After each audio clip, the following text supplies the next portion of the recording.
কেন্দ্রীয় স্বরাষ্ট্রমন্ত্রী অমিত শাহের পদত্যাগ এবং দেশবাসীর কাছে ক্ষমা চাওয়ার দাবি উত্থাপন করে সরব হলো কংগ্রেস। বৃহস্পতিবার সন্ধ্যায় প্রদেশ কংগ্রেস ভবনের সামনে থেকে এক বিক্ষোভ মিছিল সংঘটিত করা হয়। মিছিলের অগ্রভাগে ছিলেন প্রদেশ কংগ্রেস সভাপতি আশিস কুমার সাহা, কংগ্রেস বিধায়ক সুদীপ রায় বর্মন সহ অন্যান্যরা।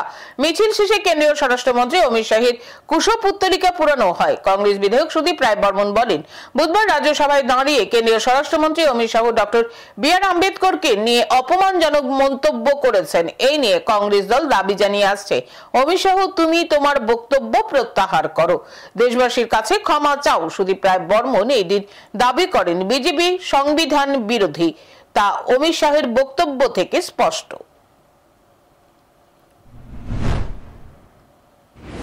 আমরা গতকাল থেকে জাতীয় কংগ্রেস দল দাবি জানিয়ে আসছি, অমিত শাহজি তুমি তোমার বক্তব্য প্রত্যাহার করো, বি.আর. আম্বেদকরের বিরুদ্ধে যে কুরুচিপূর্ণ অপমানজনক মন্তব্য তা প্রত্যাহার করো, ক্ষমা চাও দেশবাসীর কাছে।